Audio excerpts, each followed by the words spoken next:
Welcome to the Prospective Doctor Podcast, brought to you by Med School Coach. Pre-med and medical students alike are encouraged to tune in each week for tips on how to become a strong med school candidate, gain acceptance into the school of your dreams, and succeed on your journey toward residency and becoming a doctor.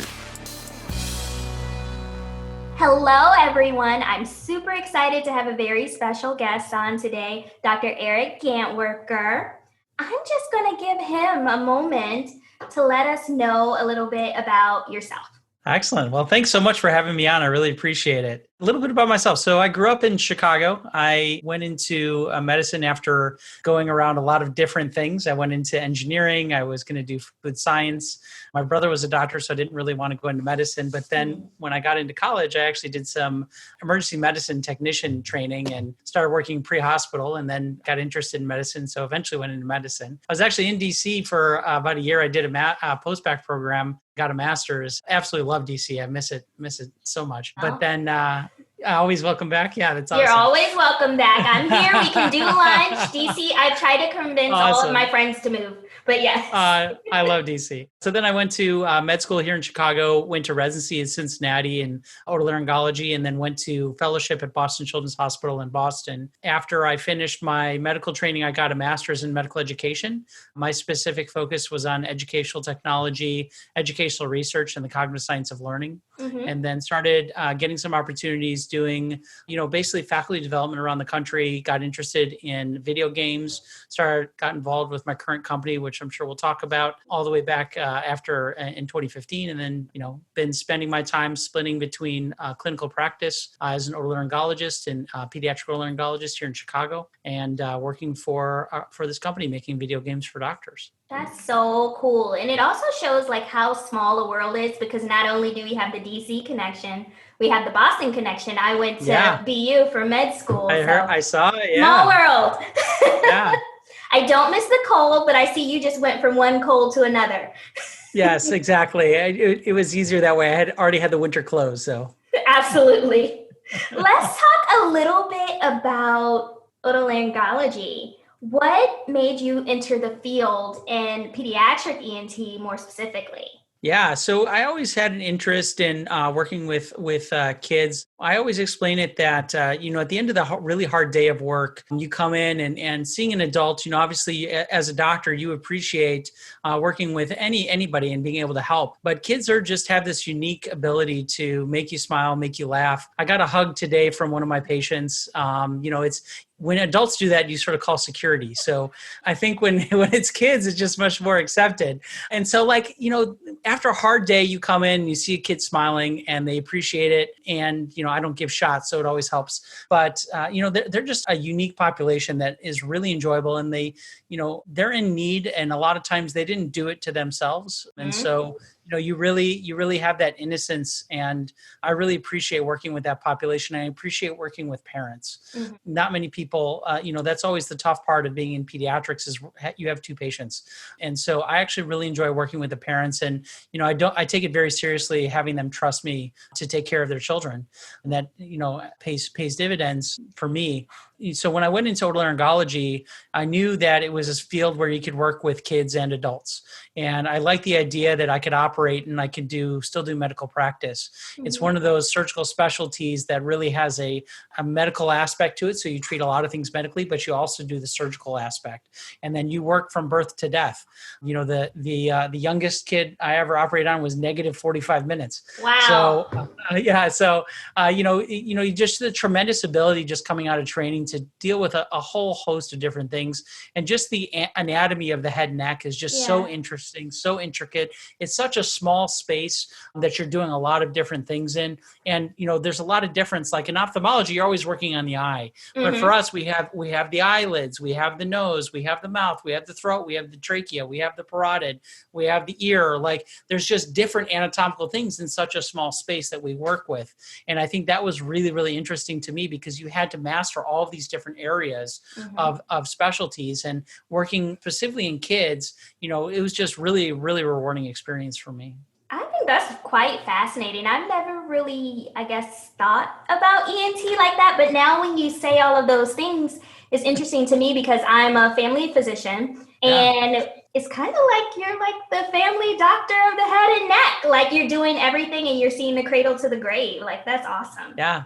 And, the majority of what, at least pediatricians see, a lot of it is otolaryngology. There's a huge percentage of ear infections, throat infections, nasal congestion. All that stuff is all otolaryngology. And so I work very closely with my primary care physicians, and we have a wonderful relationship. And I think that's really fun for me. Absolutely. That's awesome. And you kind of mentioned it, like how, like what a day in your life looks like, but you also mentioned that you are really passionate about medical education. Can you tell us what drove you to have that particular interest? And then from your experience, what would you say makes a good, solid medical student? Yeah, That's a big question.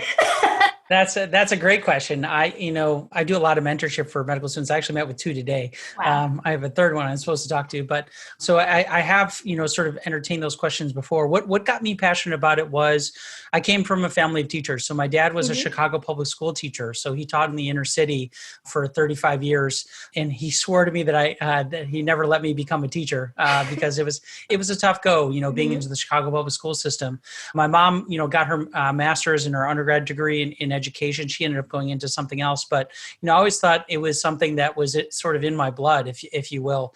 And so when I started doing stuff, both actually in DC, I was doing tutoring. I was actually doing tutoring even in undergrad. And I also always really enjoyed, and I thought it was a skill set that I was decent at. I was good at teaching things and explaining things and making very tacit things explicit and transferring knowledge and all these things that I thought, was something I was really passionate about and something that I was pretty good at. And so that has sort of evolved over the years. I actually just talked today. I did a Schweitzer Fellowship here in Chicago, which is a community service project. And my specific one was tutoring and teaching about childhood obesity to underserved families here in Chicago. And so I've always sort of done that. I started a tutoring program there, and I was involved in a tutoring program in DC. And then I became a teacher for PALS and ACLS and BLS and all those things. I became instructor. So I really have always enjoyed doing that. And then when I got to the level of, my master's degree, I thought, I really want a more skill set. I want to understand the cognitive science of how people learn so I can really apply it and then try to bring theory to practice and try to do faculty development around that. And that was really like what sparked my passion. I continue to do it and do it in everything I do, whether it be resident teaching, medical student education, or, even talking to patients. You teach in every aspect of your lives. My advice to medical students is be interested, be passionate. If there's something that you're interested about, talk to people who've been down that road. Specifically, the two medical students I talked to today, they were coming up from completely different perspectives. One wanted to do a Schweitzer Fellowship, and one wanted to look into doing some kind of community service education with their interest. And I have another who's actually in Boston who's wanting to do education. And, he said, how do I do this? And I sort of went down the line. He's a medical student, and going down the line, okay, like, do you want the skills? Do you want the certification? What kinds of opportunities are out there? And there's tons of opportunities. You just have to go looking. And, with education, one of the things, especially in medical education, if you show interest, there's tremendous opportunity. And I think there's grants, there's fellowships, there's intensives, there's a ton of stuff online, obviously, that's free and available. And just get out there and start talking to people. I've gotten a lot of really good networks through going down that road, and you realize this huge world of medical education that's living under the surface that you never knew even existed. That you bring up a great point about utilizing your resources and networking, because there's always someone who knows someone, even if your particular person that you go into contact with isn't particularly doing what you want to do. They can recommend that you see someone or give you tips on how to search for different grants and things like that to help deliver your passions. But it's all about not necessarily being too shy or suffering in silence, because a lot of your attendings or faculty leaders and people in the community or at the medical school actually want to see you succeed. So it's all about you figuring out what you want to do and what your passions are and coming up with a path to attain them. Absolutely. And I encourage people to look outside, even their own, like if you're a resident in let's say, otolaryngology, go talk to a family medicine person who's interested in it. Some of my best mentors have been outside of otolaryngology. Absolutely. And you don't need, also the other thing, you don't need a master's degree in education to be good at education. So, Mm-hmm. scratch under the surface and really be open. And I think once you find a really good mentor, it makes such a huge, huge difference. But you can also get stuck with a mentor who isn't available, or there's a whole art and science of finding good mentorship. Yes. But I think this is a huge area because it opens lots of doors for you if you get the right mentor. That makes sense. Absolutely. How would you suggest if someone has a mentor like you mentioned who may not be as available or as enthusiastic as the particular person would like, how would you suggest that they seek out other mentors? That's a great question. I really find that mentorship is a two-way street. And, just as my mentees reach out to me, I reach out to my mentors. Mm-hmm. And sometimes the mentors have to reach out to the mentees to make sure that, things are going well. So the first thing I always say is, don't be shy to say, I was hoping with this relationship that we could sort of evolve it into something a little bit different, something along the lines of, introducing me to your network, introducing me to people who can help me do X, Y, or Z, because I don't feel like we've really gotten far with that. And don't be afraid to find a new mentor, to be honest with you. We have this sort of recency bias of like, I have you, I should use you, but look outside and have multiple mentors. So that's probably my biggest advice is don't have just one. Have multiples, because you don't want to go to that mentor 100 times. They won't have time for you, and they may not have the expertise in that area. And so go to a mentor who's interested in this, or another mentor is interested in this. And sometimes it's often overlooked, your peers can be mentors as well. So there's sometimes people your age or in your realm that actually can have gone down this road before and can provide guidance. And so don't be afraid to actually talk to and I get mentors actually from my mentees too. I ask them questions like, hey, what's going on with your medical school during COVID? What are things that you guys are doing? Because I'm trying to learn from them as well. So, look 360 when you're looking for mentors, and don't be afraid to get multiple, and look outside people who you normally would in your circle. At Med School Coach, we know that getting into medical school is hard. In fact, 60% of pre-meds who apply to a medical school don't even get accepted. And if you want to get accepted into a top medical school, it's even harder. That's why more students than ever are turning to MCAT tutoring by Med School Coach. Our tutors are all 99th percentile scorers, have been through rigorous training, and can help raise your MCAT score by 12 points or more. You need every competitive advantage you can get to get into med school, so why not get one-on-one tutoring from Med School Coach? Our expert team will create a custom program just for you and help you master MCAT content where you need the help most. You'll raise your MCAT score. We guarantee it. Visit us online at medschoolcoach.com and use offer code PODCAST10 to save 10% up to $400 on a Med School Coach MCAT tutoring package. You can achieve your medical school dreams, and Med School Coach can help. I appreciate you saying that, because that kind of aligns with what some of our listeners may have heard me say several times. But what you seem to be describing is what me and my friends like to call the personal board of directors. So you don't go to everyone for everything. You have a team, and you may ask one person about one aspect of your career or your life, and someone else, and they may be in medicine and they may not be in medicine, but it's all about having these people who have your best interest at heart here to help you grow and develop and learn from one another. So I love it. I think you described it differently. I love that. I love that explanation. And I think you hit the nail on the head. Use people who know you. Because there's plenty of people who know you superficially, but the people who take time and invest in knowing you and who you are as a person, your goals, your missions, what makes you passionate, those are the people that are going to give you the best advice. And sometimes that advice is often hard. And if you don't have that relationship with your mentor where they can be honest with you and say, you know what, I don't think this is the right specialty for you. I don't think this is the right thing for you. You want people that are going to stand up. But in order to do that, you have to have a really good rapport, and they have to know you really, really well. And so I think getting a nice board of personal directors would be amazing. But have that personal relationship with them. Absolutely. So we've talked about so much fun aspects of medicine, ENT, and one of your day jobs. I'd like for us to kind of transition into your other one, Level X. Can you tell the listeners who have never heard of Level X a little bit about its background and what you do there? Yeah, that's a something I like talking about because I'm very proud, and our team's very proud of what we do. So Level X, we are a company that makes medical video games for practicing clinicians. Our whole mission is to advance the practice of medicine through play, and we do that through creating, using game technology and game psychology to create interactive experiences on medical topics within different specialties to try and change the way we engage with lifelong learning and the way we engage with continuing medical education and different medical content. And so the company actually started back in 2015. Our CEO was from the games industry and came from a family of physicians who actually tried to, use some of his expertise. He worked for LucasArts, worked for Microsoft, done a lot of stuff in the software and computer engineering space.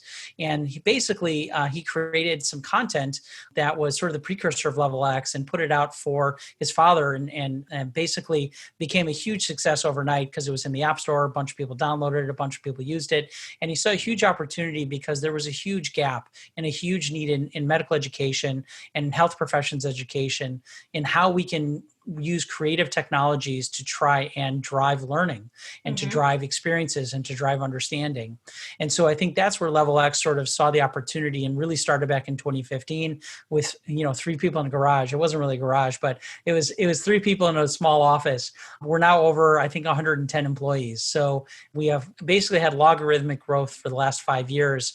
And again, we go into different specialties. So we were in anesthesiology was our first area, which is, sort of where the company genesis was, but gastroenterology and cardiology and pulmonology. And then we go into, 1 or 2 new specialties every year and then, backfill a lot of content into our original stuff.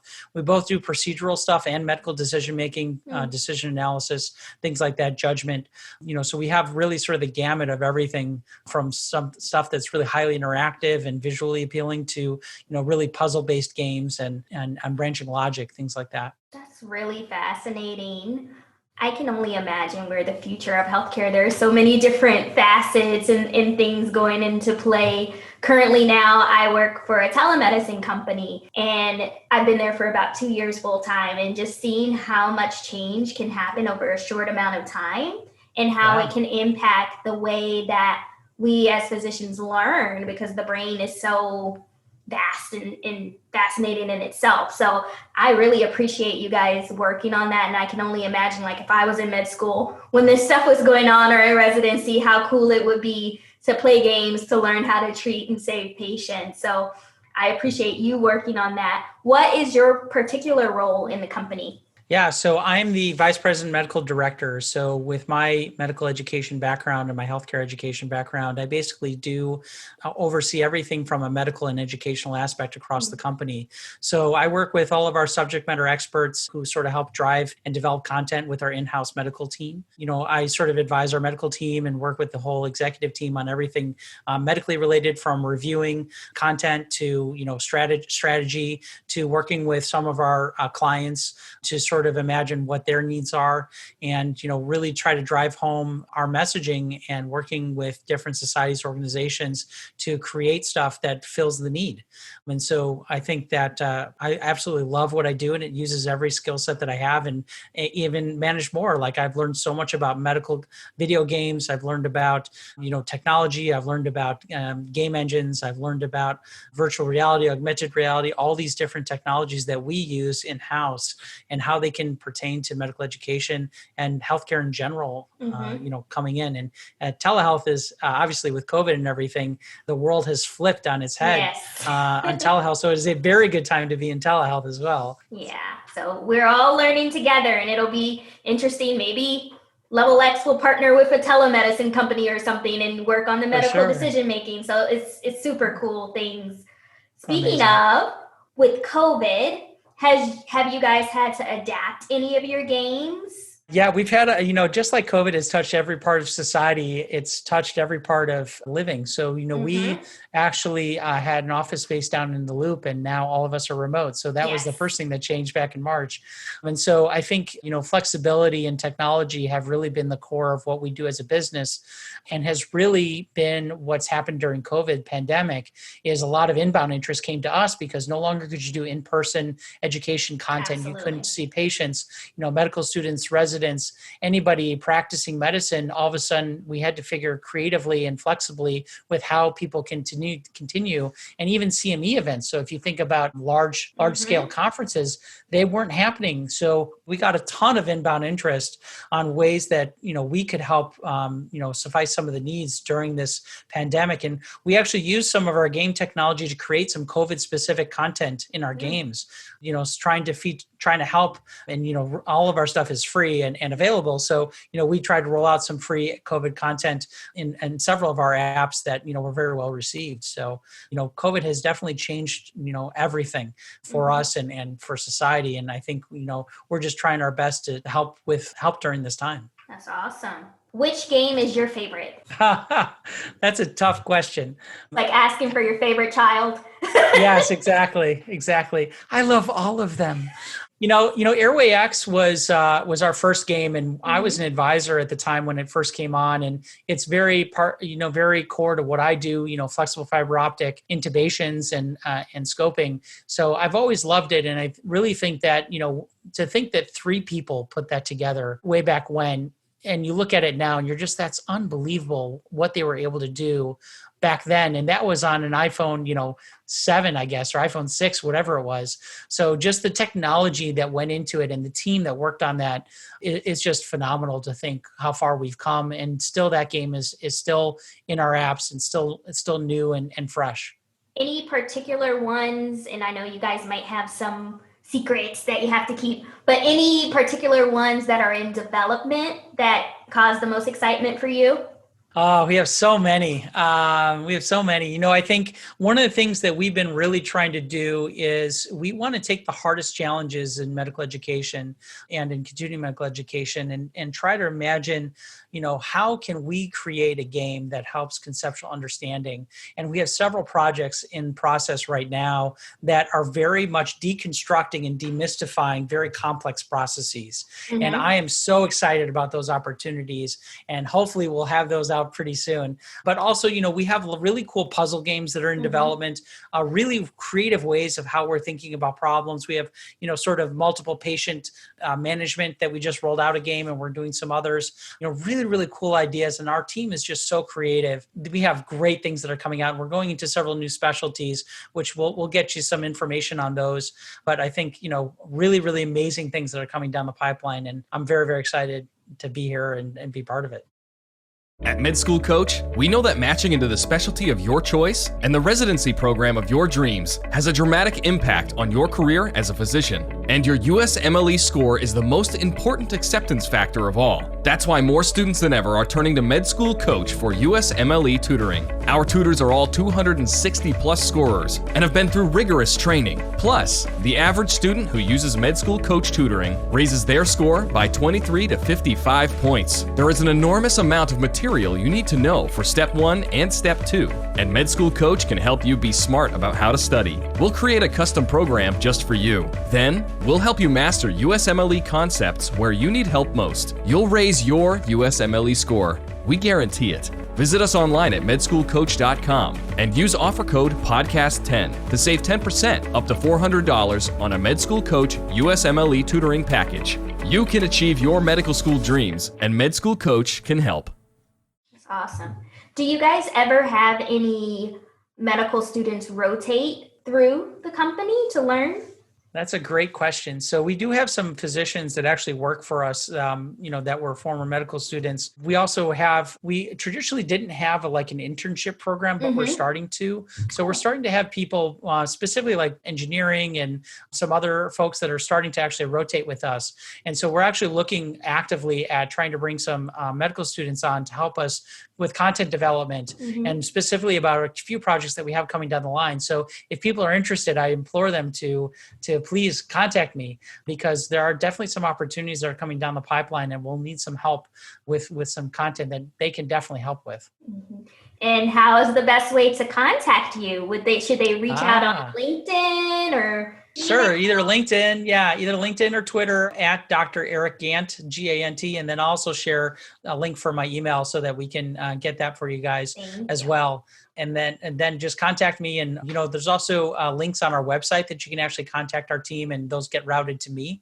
So if you're interested in working with us, even if you're not a medical student, if you're anybody who's listening, feel free to reach out to us. I'd love to talk to you guys. Thank you for sharing that. And that sounds very exciting for all of you students out there listening. It's such a cool time that we're living in. I know that 2020 hasn't been the most pleasant or normal for us, but there are a lot of great, interesting technological advances coming out of when we have to make change and have to do what we got to do. So this is really cool. Thank you so much. And, the other thing is that I've had a lot of medical students reach out to me who were interested in, what if I don't want to do residency, or what if I do want to do residency, I want to do something in the innovation entrepreneur space.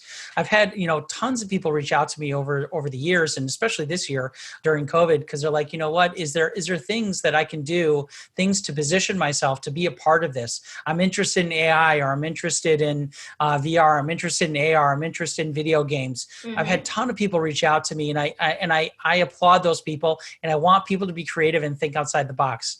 I want people to try and push the limit. I want people to be innovative. I want people to define what this is for yourself and for the future, and be trailblazers. And I encourage you to lead that effort and reach out to me, because I want to be part of that effort too.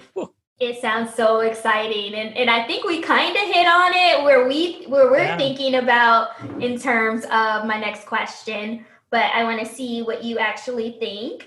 Where do you think the future of medical education is heading? Wow. There's a whole group of people that think about this. So, for me, I'm very passionate about this in the sense that I think there's a lot of things that I'd like to see change in medical education. Number one, I'd like to see the way that we teach change.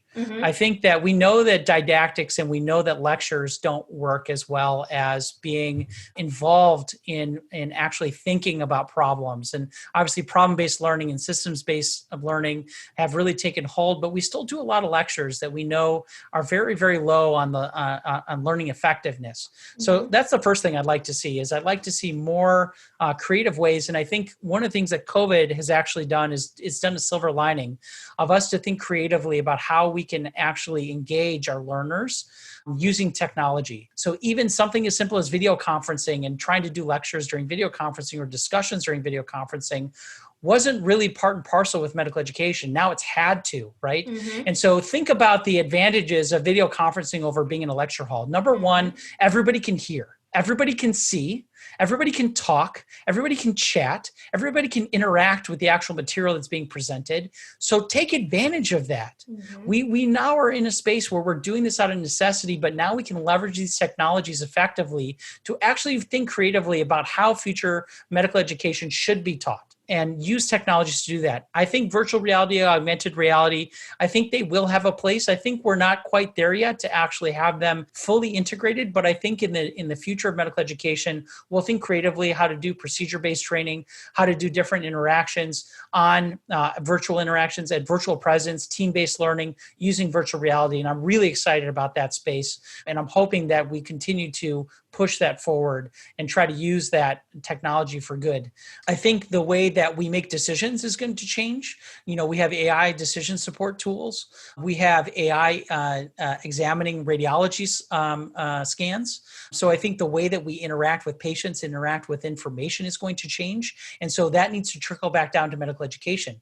People need to know how to use these technologies. People need to know how to make decisions based on these technologies. And I think that's going to definitely change how we do medical education. And the last is assessment. I think the idea that we do assessments on fact-based questions is kind of crazy.